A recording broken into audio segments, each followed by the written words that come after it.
What's up, guys? The Cornerstone of Combat here, and I'm back with you guys with another video.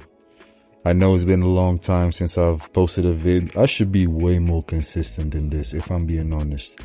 I'm trying to be as consistent as possible, but it's just difficult, especially being a fighter, having to train, work, other stuff on the side, and then to try and do some videos is really difficult, but I'm getting better with it. I'll make sure to get better with it. As you can see, we're at my house because doing videos in the car, it's nice. I love making the vids in the car, but the difficulty of making videos in the car is that I don't want nobody just passing randomly and seeing me with a ski mask on and some glasses while I'm talking to a camera, because if I saw that, I would think that's a terrorist.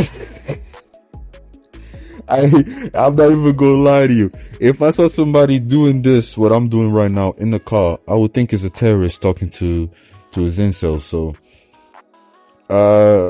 sometimes I'll do a video in the car. Sometimes I'll do a video at home. It just depends on the day, really.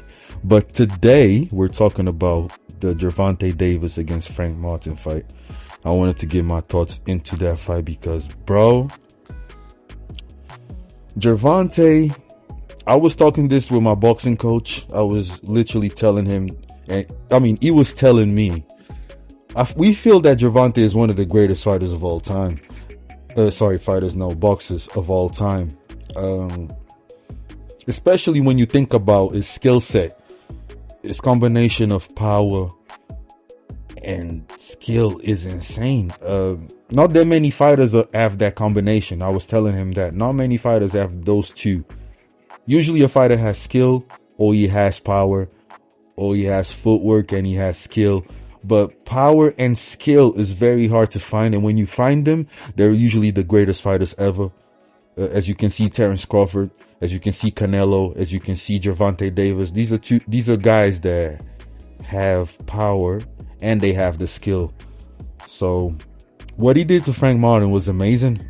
There's nothing really to talk about it because he was losing most of the fight, as I said he would, because Frank Martin is a good fighter. Frank Martin isn't just a walk in the park, if we're being honest with ourselves. I just think that the lights were a bit too big for him. As soon as he felt Tank's power, he started to react too much, and he started to just do too much, especially with his footwork. I'll tell you guys this. He wasted a lot of energy in his footwork. If he was smarter, not even smarter, because at the end of the day, it's the pressure of fighting. And I know he had a good game plan. I know that his coach made a great game plan, because Derek James isn't an asshole that doesn't know what he's doing. He really knows what he's doing, but he can't fight his fight for his fighters, if that made any sense. And Frank you can see that by the 5th, 6th round, he was feeling the pressure of Gervonta, because Gervonta wasn't going backwards. He was just taking his shots, regardless if it hurt or it didn't hurt. And that's one of the biggest things about Gervonta Davis too, is his durability, because he can take a shot. Like, we've seen this guy taking shots and he just keeps coming forward. And I'm seeing that. I'm not trying to talk too fast. That's one thing that I'm trying to learn, is to not talk too fast. And a guy that's similar to him is Carmel Mutin. I don't know if a lot of you guys know about him. He's a young prodigy, 17 or 18 years old, a pro fighter.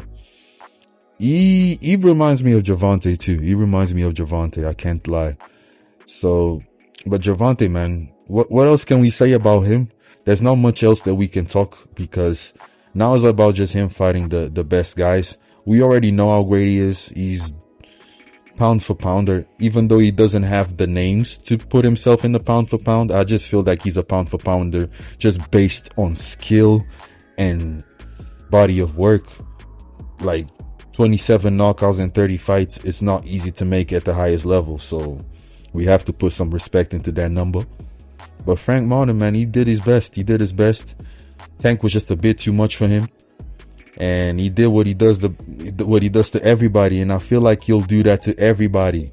I don't think Shakur is going to be able to take his punches. Devin is not going to be able to take his punches. Loma is not going to be able to take his punches.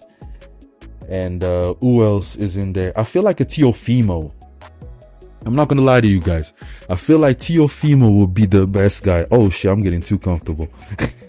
That's the thing about doing a video at home. You're like, damn, I'm just chilling. I can just talk and shit.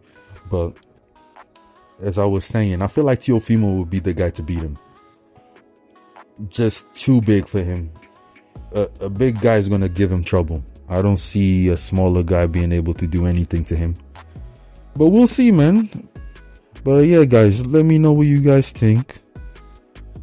Leave a comment, leave a like, subscribe, and I'll see you guys on the next one.